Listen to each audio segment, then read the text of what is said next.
Diego Amorim, que segue conosco aqui no estúdio em São Paulo, nos dando o prazer da sua presença ao vivo, em cores, aqui no estúdio sexta-feira, tem cantoria. E aí a gente vai poder fazer sem delay, o Diego. Boa. Mas hoje... Vou trazer um triângulozinho assim, você traz a zabumba, Michele na sanfona, no pandeiro. A sanfona é muito complexa, né? O pandeirinho tá bom. O pandeirinho vai ótimo. Diego, a gente tá falando muito da sabatina aí do Gabriel Galípolo, né? E o tal do beijamão, ou aquela peregrinação que ele faz entre os parlamentares para se apresentar e dizer por que ele pode ser escolhido para a presidência do Banco Central, já que é uma indicação do presidente Lula. E você conversou aí sobre o que se tornaram essas sabatinas ao longo dos últimos anos, não? É isso, Nonato. Eu tenho um compromisso comigo mesmo, assim, nessa minha vida de jornalista, que eu procuro não me acostumar com aquelas coisas que vão se tornando acostumáveis em Brasília, né? Então, primeiro dito isso, assim, que não é nenhuma ingenuidade, as sabatinas sempre foram assim, foram se tornando assim ao longo dos últimos anos, não é dizer, meu Deus, que absurdo, tem que mudar hoje ou amanhã o tipo de sabatina, mas é o tipo de coisa que se a gente para pensar racionalmente, assim, é esse meu propósito aqui na coluna, Nonato, levar os nossos ouvintes a refletirem um pouquinho.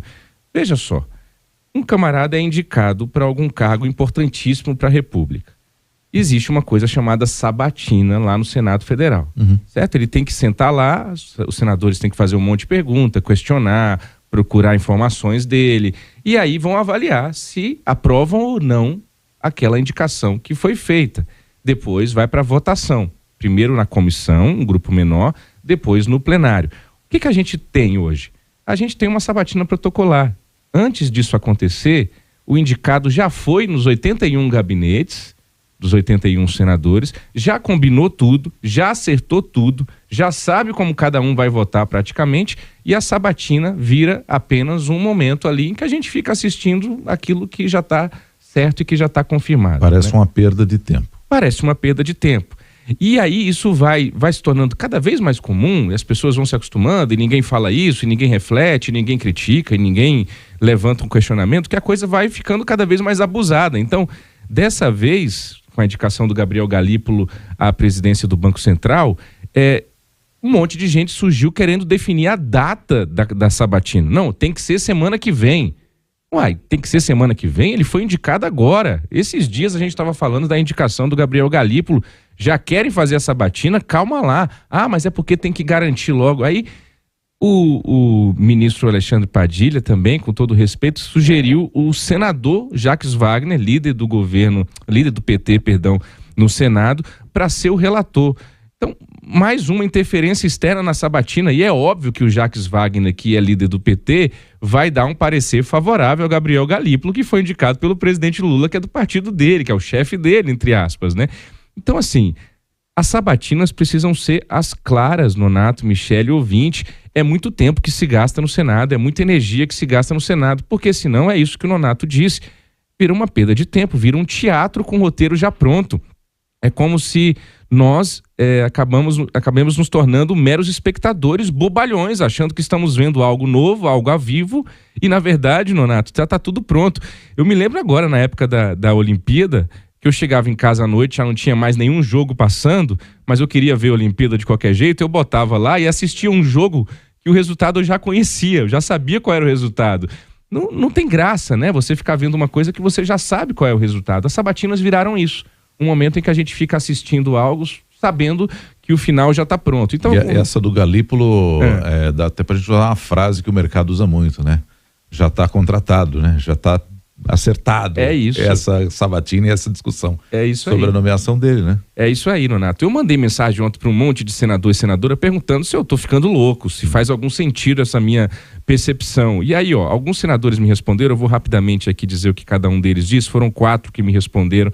O Alessandro Vieira, do MDB de Sergipe, me disse: Diego, em regra, as sabatinas são meras formalidades antes da confirmação no cargo. Poucos questionamentos consistentes e praticamente nenhum voto contrário, me disse o Alessandro Vieira. O senador Hamilton Mourão, do Republicanos do Rio Grande do Sul, disse o seguinte: julgo que as sabatinas se tornaram um mero ato carimbador do indicado. Forte essa frase, né? Interessante para tudo isso que a gente está dizendo. Um mero ato carimbador do indicado. O périplo vira uma conversa na busca de conquistar corações e mentes, principalmente daqueles que só votarão no plenário. Julgo que regras mais claras deveriam ser explicitadas, disse o senador Hamilton Mourão.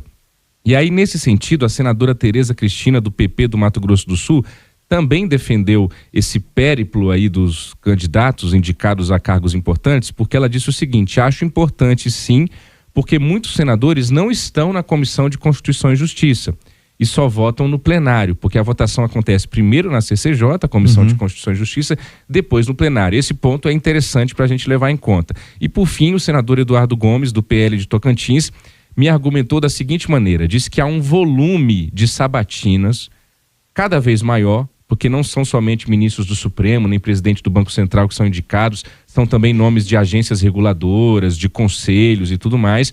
E ele me disse que na pandemia ficou muito represado, muitas indicações tinham sido feitas e não tinham sido votadas. Então, segundo ele, essas visitas, esses périplos que esses candidatos fazem, acabam ajudando ali para acelerar um pouco o processo dessas sabatinas. Mas ele admitiu que para determinados casos não é pertinente, porque o senador vai ouvir a mesma coisa na sabatina que já ouviu no gabinete anteriormente. Então ele diz que uma regulamentação talvez seja necessária. Então temos aqui senadores admitindo que é preciso pelo menos conversar um pouquinho sobre isso e ver o que dá para fazer para melhorar, para as sabatinas não se tornarem tão protocolares. Até porque, Michele, para concluir, a gente não sabe o que é conversado no gabinete. É claro que eu não quero aqui fazer uma investigação sobre a política que é feita. A política é feita de conversas, de cafés, de almoços, de jantares, de bastidores, está tudo bem.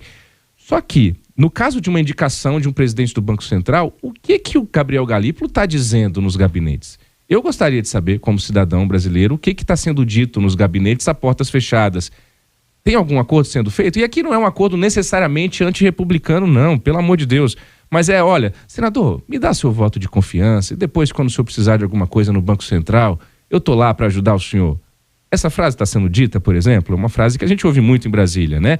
Me ajuda aqui que eu te ajudo ali. Que tipo de ajuda é essa? E, de novo, não estou decretando nada antirrepublicano, mas é porque, senão, a gente fica na sabatina vendo um mundo que não é real. E o mundo real está acontecendo nos bastidores dos gabinetes, Donato, bem longe de nós. Um teatro armado, né? Só espero que não tragam de volta o Ministério da Desburocratização para acabar com essas sabatinas que são desnecessárias, né, em alguns momentos. Sim. Muito bem. Bom, Diego, só aproveitar que você está aqui rapidinho, porque eu estava vendo aqui na Folha de São Paulo que ontem, a gente teve já à tarde, o Marcos Pereira desistiu, né, de disputar a presidência da Câmara dos Deputados, o presidente do Republicanos, e parece que em prol do partido, do colega de partido dele, o Hugo Mota, que tá todo esse imbróglio, é só no ano que vem a eleição para a Câmara, mas essa articulação, você falou dos bastidores ali de Brasília, isso tá rolando solto lá, e aí então provavelmente a gente não vai ter o Marcos Pereira e vai ter sim o Hugo Mota concorrendo, e que pode ter, né, deve ter aí o apoio do presidente Lula, certo? Pois é, Michele, essa talvez seja a eleição interna na Câmara que mais começou cedo, essa busca por votos e talvez pela força que o Arthur Lira acabou tendo, né? Então, vai ser o sucessor do todo-poderoso deputado do PP de Alagoas, Arthur Lira. Então, a gente tem aí uma expectativa muito grande nos próximos dias do que o Arthur Lira vai fazer diante dessa sua sucessão. Ele já conversou com o presidente Lula, ele já conversou com o ex-presidente Bolsonaro, ele está costurando ali nos bastidores, porque ele também não interessa a ele ter uma disputa muito grande, por isso que ele está tentando apaziguar os ânimos ali, porque a gente tem o deputado Elmar Nascimento, do União Brasil da Bahia, que em tese é ali o preferido do atual presidente da Câmara, Arthur Lira, mas isso ainda não foi dito publicamente. E a gente tem também o Antônio Brito, do PSD, partido do Gilberto Kassab, que também é da Bahia, buscando essa vaga. E agora aliás, essa novidade. Se reuniu com Lula ontem, Kassab. Se reuniu com Lula, o PSD está buscando esse apoio do Palácio do Planalto aí, mas o Brito também circula bem ali entre deputados da oposição. Viu? Agora a gente tem esse fato novo.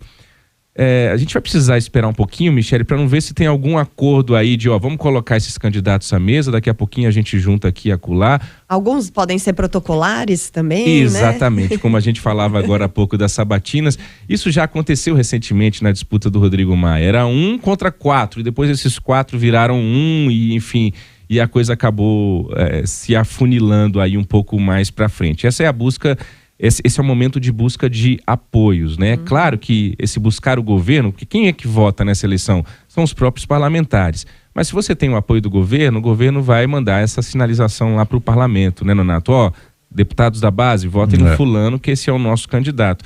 E a gente sabe da força hoje do presidente da Câmara. A gente não está falando aqui somente de política aleatória. Hoje o presidente da Câmara, ele praticamente manda na pauta do país, viu, Michele? E manda também em uma parte considerável, bastante considerável, eu diria, do orçamento público. É isso. Ele é o poderosão e é muito louco, porque quando sai, é incrível como deixa de ser, né? Pelo menos tem sido assim nos últimos casos. É isso. Obrigado, Diego. Até amanhã. Até amanhã.